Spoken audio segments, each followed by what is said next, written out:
नमस्कार, हर हर महादेव, जय भोलेनाथ। आप सभी का स्वागत है आपके खुद के YouTube चैनल पर जिसका नाम है चाचा के फैक्ट्स। मेरा नाम नितिन है।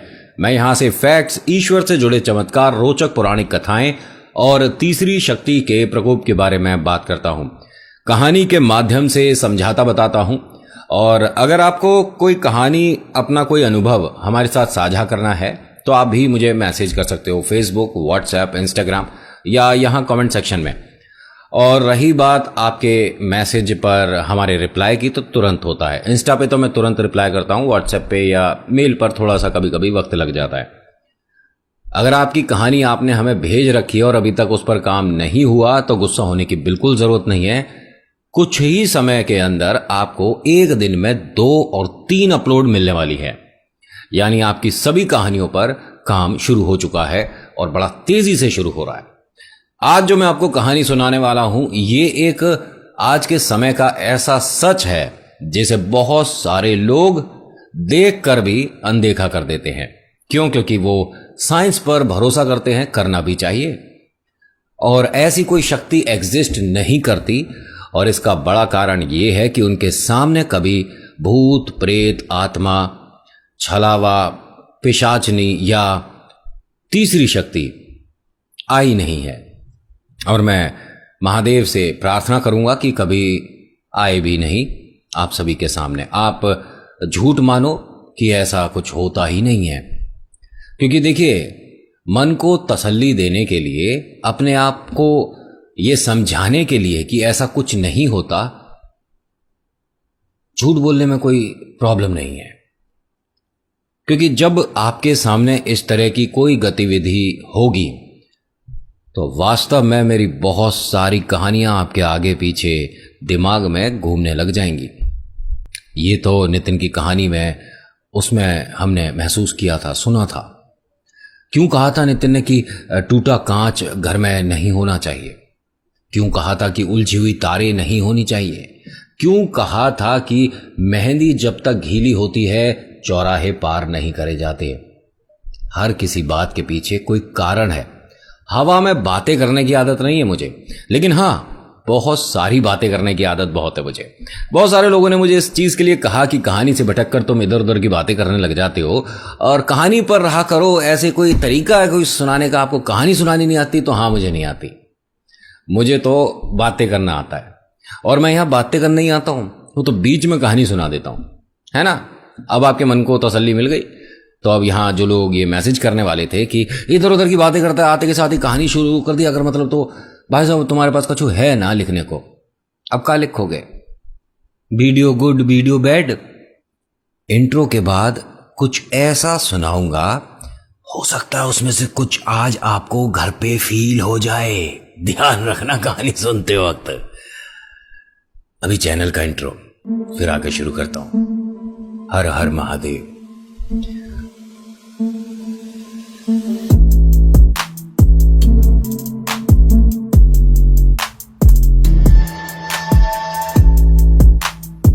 आज की कहानी राकेश की है। ये अपने बड़े भाई का नाम नहीं बताना चाहता, तो मैं इनके बड़े भाई का नाम सूरज कर देता हूँ, ठीक है। राकेश ने ये कहानी भेजी है और सूरज इस कहानी के मेन हीरो हैं। कौन है ये सूरज? ये एक ऐसा लड़का है जिसने बहुत बार बहुत सारी जगह जाकर कोशिश करी है नौकरी करने की, लेकिन सफलता नहीं मिली। ये मानिए कि जैसे तैसे करके घर चला ही रहा है। इसका छोटा भाई, जिसकी अभी अभी शादी हुई है, वो कई बार भैया को बोलता है कि जहां मैं नौकरी करता हूं आप यहां मेरे साथ क्यों नहीं करते। बड़े भाई ने कहा कि नहीं, मुझे अच्छा नहीं लगता कि जहां तू नौकरी कर रहा है मैं भी वहीं करूं, मुझे कहीं और मिलेगी मैं करूंगा, मैं ऐसी जगह नौकरी नहीं करता। क्यों? वहां इज्जत नहीं होती, वहां जो तुम्हारा सेठ है बदतमीजी से बात करता है। मैं एक बार गया हूं, जब तेरे को खाने का डिब्बा देने गया था, तो वो बदतमीजी से बात करता है। किसी दिन उसे सबक सिखाऊंगा। भैया वो सेठ लोग हैं, मालिक हैं, अगर थोड़ा सा डांट भी देते तो इसमें कोई समस्या नहीं है, हमारा घर चलता है उनसे।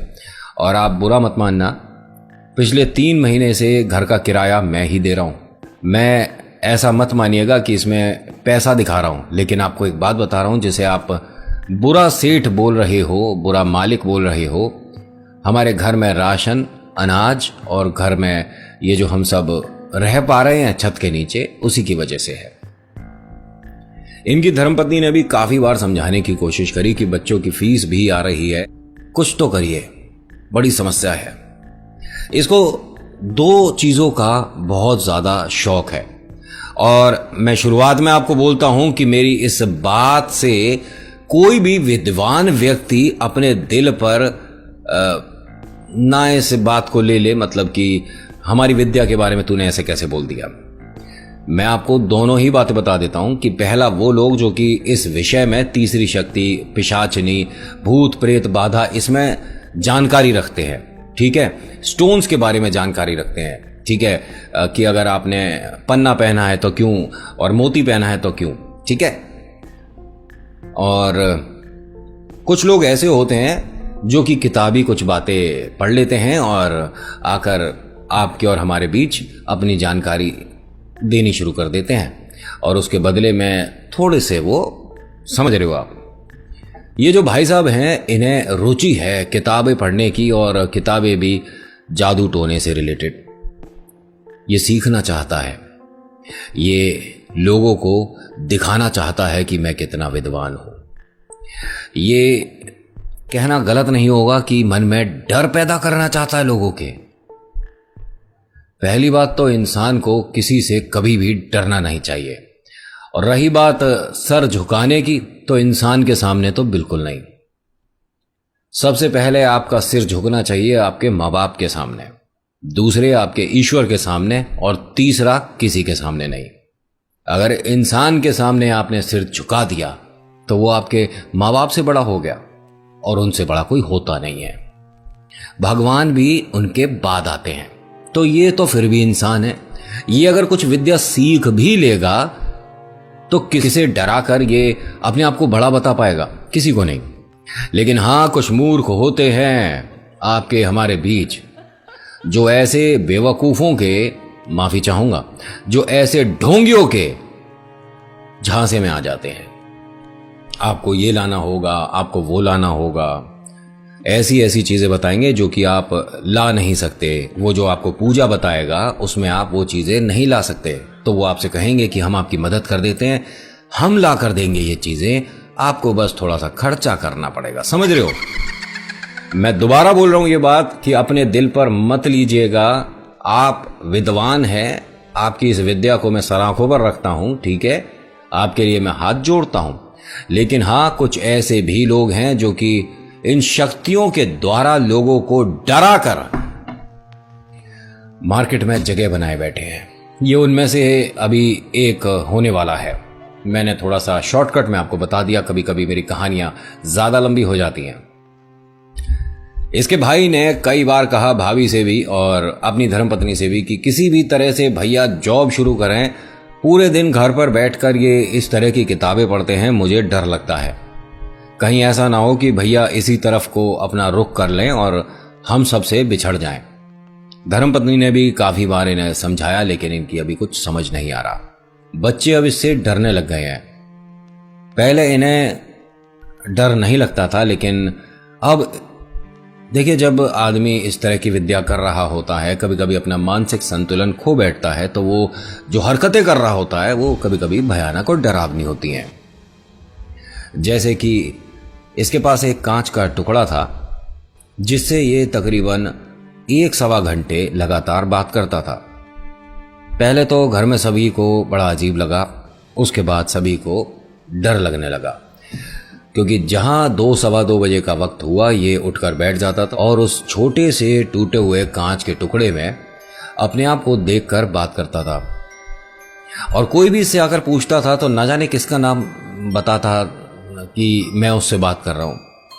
और आपको एक बात बड़ी अजीब लगेगी कि उस शीशे में जिस किसी ने भी उसके साथ अपने आप को देखा, उसे सुबह बेचैनी सी रही, बुखार रहा, सिर में दर्द रहा, मतलब वो फिजिकली एकदम फिट नहीं रहा। और ऐसा हुआ, यानी कि अब ये जो पढ़ाई कर रहा है ये कहीं ना कहीं असर कर रही है। अभी डरना मत इसके आगे जो होने वाला है। ये जिस मकान में किराए पे रहता है, इसके इर्द गिर्द जितने भी लोग रहते हैं काफ़ी सीधे साधे प्यारे सच्चे इंसान हैं। उनका इस तरफ कोई रुझान नहीं, कोई इंटरेस्ट नहीं, सिर्फ वो ईश्वर को जानते हैं, मानते हैं और पूजा पाठ होती है वो करते हैं। और ऐसे ही इनके घर के सभी लोग थे और ये भी किसी वक्त ऐसा था। इसने अब लोगों को धीरे धीरे अपने बारे में बताना शुरू कर दिया। किसी तरह की कोई प्रेत बाधा होती है, आपको डर लगता है तो आप मुझे बता सकते हो, मैं उसे दूर करने में सक्षम हूं। प्रेत बाधा क्या होता है भाई? ये क्या मजाक कर रहे हैं हमारे साथ? नहीं, मतलब मैं तो आपको बता रहा हूं कि अगर कभी आपको घर में डर लगे, आपको ऐसा महसूस हो कि व्यापार ठीक नहीं चल रहा, बच्चे पढ़ाई में दिलचस्पी नहीं ले रहे, और वो कुछ और बोलता, उससे पहले इसने क्या कहा कि अगर तू इतना ही सक्षम है तो पहले अपने लिए एक घर का इंतजाम कर ले। तू खुद किराए के मकान में रहता है, तू किसका व्यापार ठीक करेगा भाई? और वो हंसने लगा आदमी। ये हंसी इसे अपना अपमान लग गई। उस आदमी ने गलत क्या कहा था कि जिसके पास खुद रहने के लिए अपनी छत नहीं है वो दूसरे के व्यापार में बढ़ोतरी करवा रहा है। पहले अपने बारे में सोच ले। रही बात बच्चों की, तेरे बच्चों की फीस अभी पहुंची नहीं है स्कूल, तो पहले उनका भविष्य बचा ले, बाकियों का तो बाद में। वो आदमी तो हंसकर एक तरह से मजाक कर कर वहां से चला गया। ये भाई साहब ने वो बात दिल पर बैठा ली। घर पर आके बड़ा चिढ़ा हुआ क्या बोलता है अपनी धर्मपत्नी से कि वो जो हमसे 5-6 मकान आगे रहते हैं, इनको जानती हो तुम? उसने कहा हाँ, बड़े अच्छे लोग हैं, सज्जन लोग हैं, और आज इनके घर पर कुछ पाठ भी है और शाम को इनके घर पर बच्चे का जन्मदिन है। क्यों, क्या हुआ? तो क्या कहता है कि बच्चे के जन्मदिन पर मैं जरूर चलूंगा और मुझे तू लेकर जाएगी। उन्होंने कहा बच्चों का जन्मदिन है, हम तो सिर्फ पाठ में जाएंगे, जो उनके घर में पूजा है उसमें जाएंगे, और उसमें सिर्फ बच्चे जाएंगे। हमारे घर से भी 3 बच्चे जाएंगे, 2 इनके बच्चे हैं और एक इनके छोटे वाले भाई के बच्चा है, ठीक है? नहीं, जन्मदिन पे तो मैं भी जाऊंगा और उसे तोहफा दूंगा। आप क्या बेकार की बातें कर रहे हो? हमारे पास इतने पैसे नहीं है, गुंजाइश नहीं है, हम तोहफा कहां से देंगे? कुछ भी होगा मैं उस बच्चे के लिए कोई तोहफा तो लेकर आऊंगा, या मुझे हाथों से बनाना पड़ेगा तो मैं बनाऊंगा, मैं उस बच्चे को तोहफा जरूर दूंगा। अब तुमसे कौन बहस करे? जो तुम्हें ठीक लगता है करो। इसने अपनी धर्मपत्नी को बोल दिया कि मैं तकरीबन 3 घंटे पूजा कर रहा हूं तो मेरे कमरे में कोई नहीं आएगा। इसने कमरा बंद कर लिया और ना जाने क्या ही करने लगा। इसके बाद ये मान लीजिए कि अब वक्त है शाम का। धर्मपत्नी वहां पूजा पाठ में नहीं जा पाई क्योंकि वो चिंतित परेशान कि ना जाने ये पतिदेव कौन सा तोहफा तैयार कर रहे हैं उस बच्चे के लिए। पहले तो मैं देखना चाहूंगी उसे, ऐसा ना हो कि सबके सामने हमारा मजाक बन जाए। क्योंकि वो देखिए, हर आदमी इस विद्या को उस तरह से नहीं देखता जिस तरह से इस विद्या को करने वाले देखते हैं। अब वो आदमी ने जैसे ही दरवाजा खोला तो उसके हाथ में अखबार लिपटा हुआ देखा इसने। इसमें क्या है? बच्चे के लिए तोहफा है, इसको दुकान से अच्छे से मैं पैक करवा के लाऊंगा। नहीं है क्या इसमें, वो तो दिखाओ। अरे तुम नहीं देख सकती, जब मैंने बोल दिया। तुमने यहां पर अगर अखबार खोला ना तो जो मैंने उसके लिए तैयार किया है वो तुम्हारे साथ शुरू हो जाएगा। तुम्हें समझ नहीं आती? मना कर दिया ना। ये बहुत ज्यादा चिड़चिड़ा है और कभी कभी तो 1-1, 2-2 दिन की बात भी नहीं करता है किसी से। हाँ, एक और मैं आपको बात बताऊं कि 3-3, 4-4 दिन बिना खाना खाए रहता है ये। घर वालों को तो सच में ऐसा लगने लग गया था कि मानसिक संतुलन इतना ज्यादा बिगड़ गया है कि कुछ वक्त में ना जाने हॉस्पिटलाइज, समझ रहे हो। छोटे भाई ने इसका हाथ पकड़ लिया, वो भी ऑफिस से आ चुका था, मतलब जहां वो नौकरी करता था, और बोलता है कि भैया इस अखबार में क्या है? बच्चे के लिए तोहफा है, मुझे दिखाओ। तो मेरा छोटा भाई है, मैं नहीं दिखा सकता। जो भी है इसमें, आपने जिसके लिए भी जो भी गलत किया है ना, आप यहां इसे मुझे दिखाओ, जो भी गलत होगा मेरे साथ होगा। उसने कहा अरे ऐसे नहीं होता है, और ज्यादा ही तुम्हें चाहिए ना तो ऐसे तो मैं यहां पर अभी भी 50 दिखा दूंगा तुम्हें। मेरा हाथ छोड़। उसने हाथ छोड़ा। सामने वाला ना इसे बस समझा सकता है, इसकी बात को काट नहीं सकता। ये गुण आ चुका है इसमें, और ऐसा होता है इनके साथ। जो वो बोल रहे हैं वो आप कर रहे हो, और ये एग्जाम्पल मैंने देखे हैं। जैसा इसने कहा सभी ने हाथ छोड़ दिया और ये चला गया भैया किसी, जैसे बच्चों के तोहफे वाली दुकानें होती हैं गिफ्ट शॉप पर, छोटी सी दुकान थी। बात ज्यादा पुरानी नहीं है, मैं आपको एक बात बता दूं, और हो सकता है आपके घर के आसपास की बात हो, किसी गांव की भी कहानी नहीं है। बहुत सारे लोग मैसेज करते हैं कि गांव में ऐसा होता है। गांव में तो कम होता है, शहर में बहुत होता है बाबा। हाँ हाँ हाँ, और शहर भी सिर्फ इंडिया नहीं, इंडिया के बाहर भी। अगली कहानी जर्मनी वाली बताऊंगा आपको। खैर, ये गया वहां पर, जब पैक कराने पहुंचा है तो उस दुकान वाले ने बोला कि भाई आप ये अखबार वगैरह हटा दो, हम अच्छे से पैक करेंगे। तो उसने कहा कि नहीं, अखबार के साथ ही पैक करनी है। इसने पैक करवाया और ये घर आ गया। घर वालों से बोलता है कि उसको हंसने की कीमत चुकानी पड़ेगी। मेरे पर हंस रहा था, मेरी विद्या पर हंस रहा था। मैं उसे बताऊंगा कि मैं कौन हूं और मैं क्या जानता हूं। अरे तुम किसी के लिए क्या सोच रहे हो? उसने किस बात पर तुम्हारा मजाक उड़ा दिया? तुमसे बात ही कब हुई उसकी? उसने सारी बात बताई। अरे तो आप क्या हर किसी के पास जा जाकर ये बोल रहे हो कि अगर किसी तरह की बाधा है, किसी, आप जानते क्या हो? 2-4 किताब पढ़ने से क्या आप बहुत बड़े विद्वान बन गए? आपको तंत्र साधना आ गई? आप किसकी साधना करी आपने? तो ये हंसने लगा।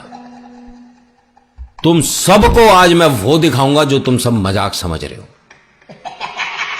और सिर्फ 1 घंटे के अंदर तुम्हें दिखेगा कि मैंने किताबें पढ़कर क्या मजाक सीखा है। तुम्हें मुझ पर गर्व होगा, पूरी इस कॉलोनी को पता चलेगा कि मैं कौन हूं। ये किसी और ही धुन में चल रहा है आदमी, सिर्फ एक छोटी सी हंसी से बर्दाश्त नहीं हुई। धर्मपत्नी ने बहुत रोका, लेकिन ये उस बच्चे के जन्मदिन पर जाने से रुका नहीं। तीनों बच्चे रोते सहमते डरते डरते इसके साथ आए हैं। धर्मपत्नी भी इसके साथ आई है, और बस वो ये चाह रही थी कि जैसे ही ये तोहफा देंगे तो इनकी आंख से बचाकर मैं उस तोहफे को वहां से हटा दूंगी, किसी के साथ गलत ना हो। ये वहां पहुंची हैं, और जैसा इन्होंने मुझे बताया मैं वही आपको बता रहा हूं। इन्होंने घर में अंदर जाने से पहले हाथ जोड़कर नाम लिया बजरंगबली का, कि बजरंगबली कुछ भी गलत ना हो इन लोगों के साथ। अब जब आपने ईश्वर का नाम लिया तो ऐसा नहीं है कि चमत्कार नहीं होते या ईश्वर नहीं सुनते। इस आदमी की सांस उखड़ने लग गई थी। सबने देखा ये वहां रुक नहीं पा रहा था। खांसी शुरू हो गई, और इस कदर इतना ज्यादा हो गया कि इन्हें घर पर आना पड़ा। वो तोहफा इनके हाथ में ही रह गया, वहां रख नहीं पाए। घर पर आते हैं, अपने आप को दोष देते हैं, पता नहीं किससे माफी मांगते हैं कि मैं वहां तक तुम्हें लेकर गया और तुम्हें वहां छोड़ नहीं पाया, मैं दोबारा जाऊंगा। ये वक्त जो होता है किसी के लिए कुछ करने, मतलब मैं पूरा उस तरह से खुल के नहीं बताऊंगा। अगर वो वक्त निकलता है तो दोबारा से सारी कोशिशें करनी पड़ जाती हैं। इसे दोबारा से सारी कोशिश करनी पड़ी, और कोशिश संपन्न हुई इसकी सुबह 3:45 बजे, जिस वक्त अंधेरा था, रात थी। वैसे तो सुबह हो जाती है, लेकिन बहुत सारे लोगों के लिए सुबह 3:45 बजे का वक्त रात ही है। ये धीरे से अपने घर से निकल रहा है। धर्मपत्नी की आंख खुल गई। वो समझ गई कि ये घर से बाहर जो जा रहे हैं ये कहीं उन्हीं के लिए ना जा रहे हो। ये अपने घर से जीना उतर के नीचे आया। धर्मपत्नी भी पीछे पीछे आ रही है। अब ये उसके घर पर आकर रुक गया। और वो इसके पीछे तो चल रही है लेकिन कुछ कदम दूर है। तो एकदम से पलटकर क्या बोलता है, तुझे देखना है कौन चल रहा है मेरे साथ? समझ नहीं आ रही तुम लोगों के? तुम सबको मैं इससे दूर रखना चाह रहा हूं और तुम बार बार इसके पास आ रहे हो। दिखाऊं कौन है मेरे साथ?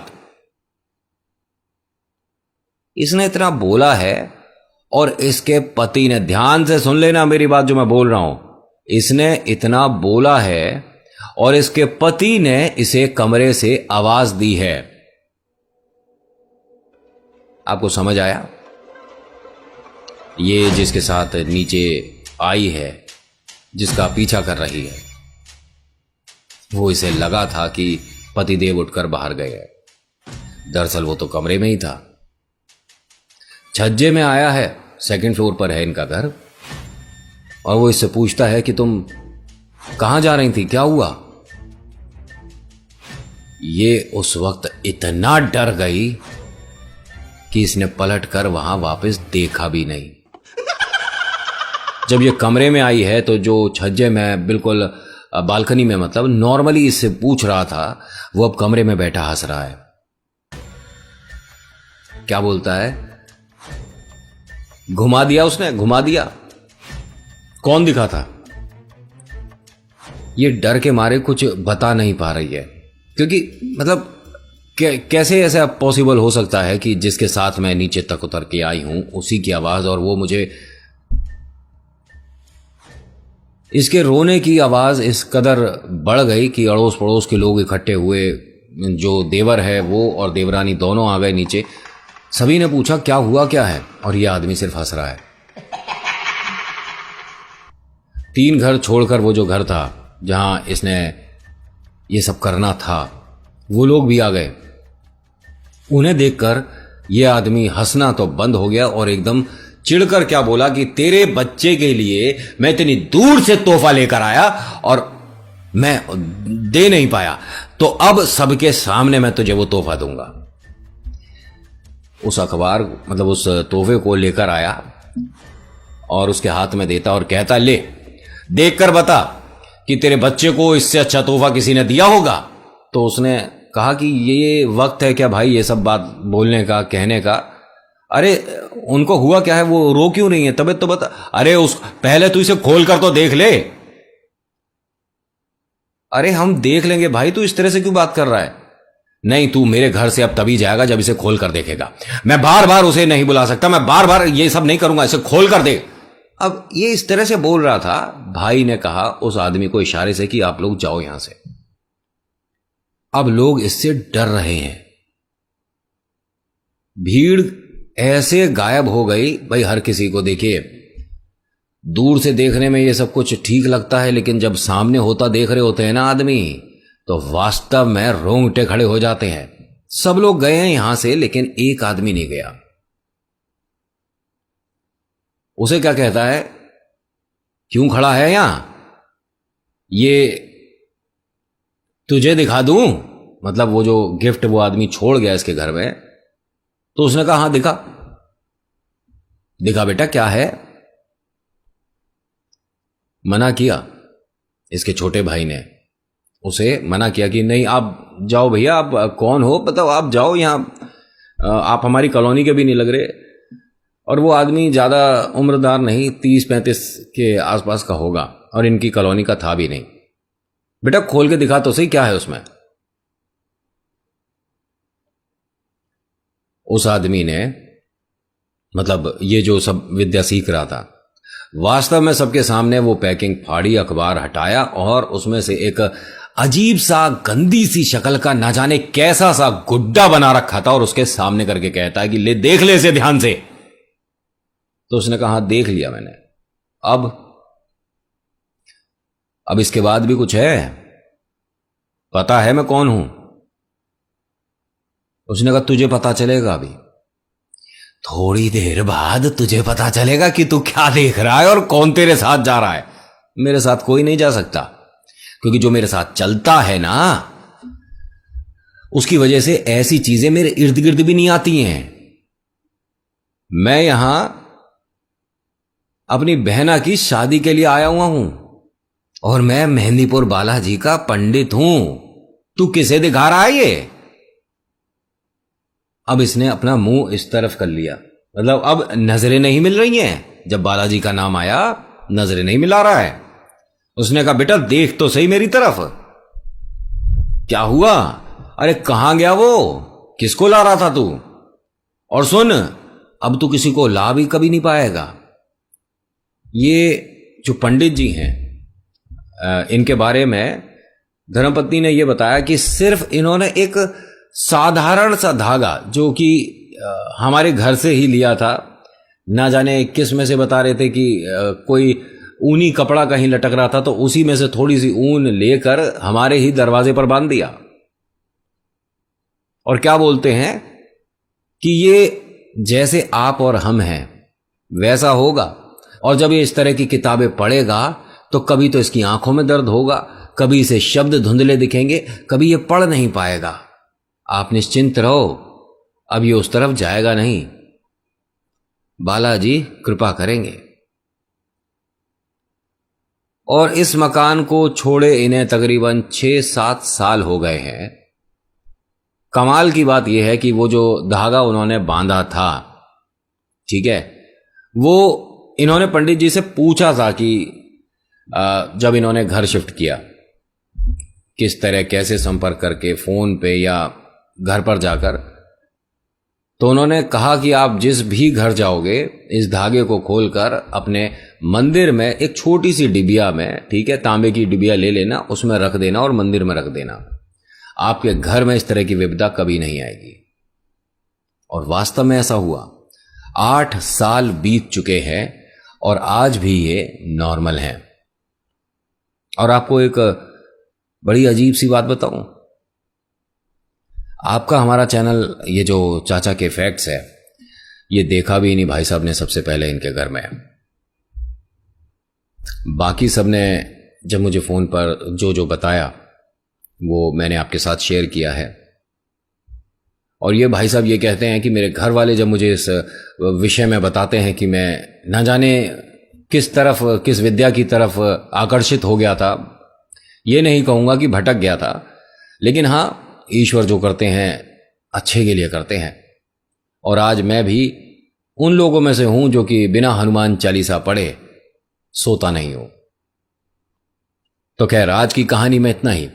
आज की कहानी आपको कैसी लगी मुझे बताइएगा जरूर। अच्छी लगी तो प्लीज लाइक करिए, शेयर करिए, कमेंट में लिखिएगा जय वीर बालाजी महाराज, आपका नाम आपकी जगह। मैं हर बार कहता हूं कि आप मेरी कहानियों पर ट्रस्ट करते हैं नहीं करते एक अलग मैटर है, लेकिन अपने ईश्वर पर, अपने भगवान पर 100% ट्रस्ट करिए, चमत्कार होने शुरू हो जाएंगे। So thank you so much for watching. मेरा नाम नितिन है। मुलाकात करूंगा आपसे एक अगली वीडियो में।